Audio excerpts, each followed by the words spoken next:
Why'd the chicken cross the road? To get out of the rain.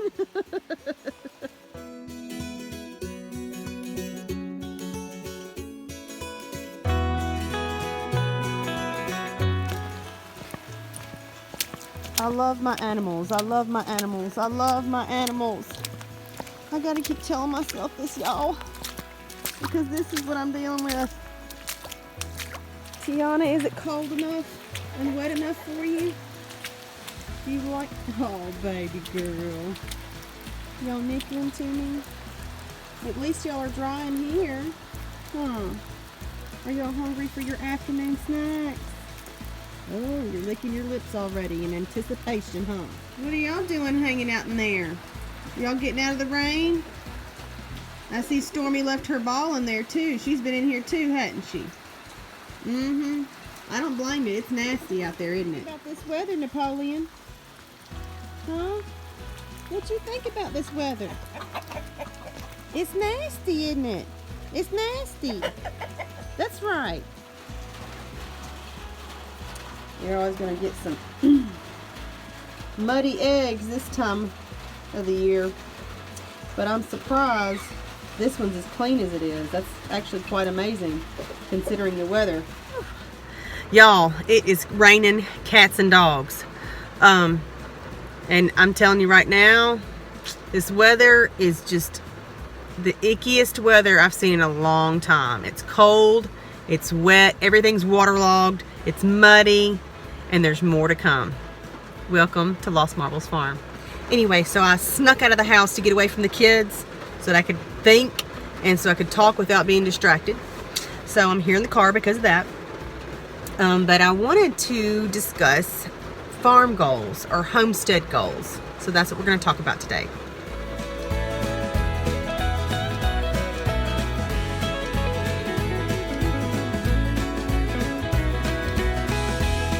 So, you know, some people, I think everybody pretty much does have goals, even if they keep it in their head.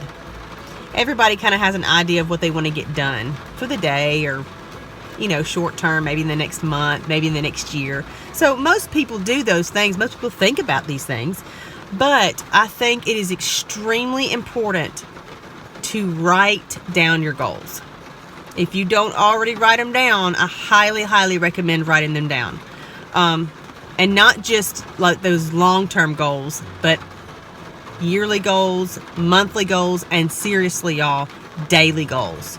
I know it may take a few minutes, but sit down with a cup of coffee in the morning, jot down what you want to accomplish for that day. Statistically, they show that you're 80% or more likely to complete them, but also because I think it is very helpful psychologically to scratch off the things that you complete. Like simply scratching off what you've got done makes you feel good.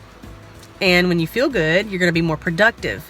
So jot down a list in the morning of the things you want to get done. And as you complete them throughout the day, get you a Sharpie, a big old black Sharpie, and just mark it off. And it's like, yes, I did it. And it makes you feel good. So now you can do this apply this to any part of your life, but obviously I'm talking about homestead goals. And we have a notebook paper that we keep on the refrigerator so that Sam and I can both see it, because a lot of times we have so many things so many things on our list, y'all. It just doesn't ever lighten up. Anyway, there are so many different projects going on all at one time that we will forget. Sometimes we're like, okay, what do we need to get done? So that's why we write it down. And this piece of paper, we scratch off a lot of things. So eventually what we'll do is redo the list. And sometimes we have to reprioritize it. So some of the things that were lower on the totem pole now have moved up, or they're more important depending on the season and things like that. So it's constantly changing. I mean, we probably change our list at least every couple of weeks. You know, at the longest we may go a month without changing it. But here's like an example. Okay. So, you know, you have a lot of homesteading like things on here, you know, goat fencing. We're trying to extend the fencing for our goats. butcher rabbits, prune trees. So like Prune Trees is down at the bottom of this list right now. See? It needs to move up to the top because we're going to lose our window of opportunity when it's really, really cold to prune the trees. And now's the time. Now through February, you want to get that done, because if we get a stretch of warm weather, they're going to start blooming and all those kind of things. And then, y'all, the one that I'm dreading the most is this one in the middle. Clean the pile. Anybody have a pile? I guarantee you, if you're a farmer or homesteader, you've got a pile. Everybody's got a pile. And it's scrap lumber, scrap fencing, just odds and ends, things that you're like, I really don't need to throw that out because I could really use that for something down the line. But it keeps getting bigger and bigger and bigger. And now it's this monstrous pile that is just so overwhelming and such an eyesore. So I told my husband, I was like, look, we've got to do something about this. It's about to drive me nuts. It's the first thing I see when I walk out the back door. We got to do something. Like now. Also, a lot of people, even if you don't have a homestead, but you just garden, do garden plans. You know, they make goals and plans for their garden about this time of year. So seed ordering might be something that would be on your goal list if you're a gardener. Seed ordering and garden planning, like, are we extending the garden? Are we going to be moving things around? Are we starting a garden for the first time? So now would be a good time to go ahead and get your blueprints for your garden all situated and how you want to do everything. I just wanted to show you something real quick. This book, The Family Garden Planner, it's by Melissa K. Norris. If you've never followed Melissa K. Norris or seen her videos, she's got a lot of fabulous informational videos on gardening. I think she said she's like a 4th generation gardener, but she doesn't live in my time zone, not my time zone, my planting zone. So she's, a lot of her stuff might not be applicable for our area, but there's probably at least 70% of the information she shares is helpful to me.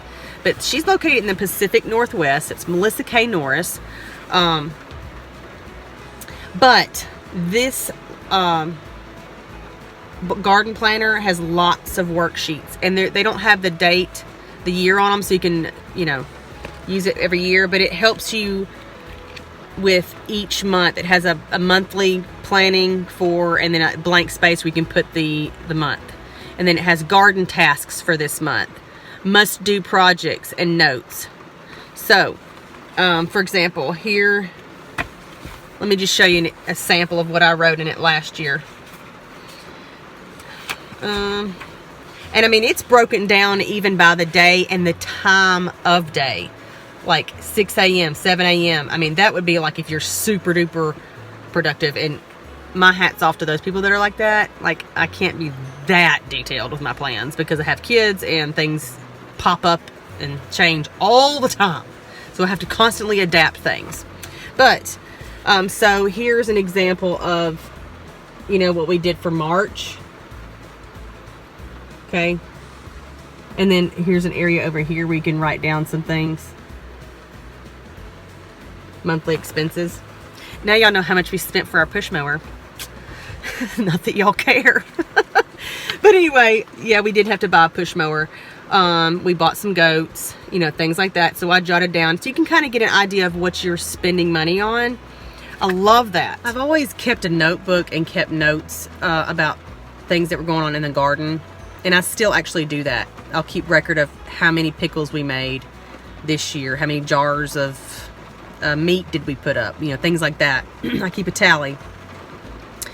Or I might jot down that we had, a big snow or record high temperatures, today, or things like that. But as far as writing down a planner, I just really recommend it, at least to try it 1 year and see how it helps you. And no, I'm not getting any kind of commission or something for saying all this. But another thing that it's really helpful with is about different plants. Like if you're wanting to find out how many plants to grow to sustain like so many people, she has that broken down in here. So I'm going to give you a sample page from this workbook at the end so you can look at it and pause it and zoom in, and so you can kind of see what some of the pages look like, if that helps you guys. So anyway, I just wanted to hop on here to tell you guys about the setting your goals for this year. Write them down. Scratch them off. Feel the successful feeling of getting things done. And I promise you, it's going to make a difference. If you haven't been writing down your goals, start doing them today and see what difference it makes for you. All right, you guys, please like, share, and subscribe. And thank you for stopping by and listening to me ramble on out here in the car. So anyway, y'all have a wonderful day, and we'll see you on the next video.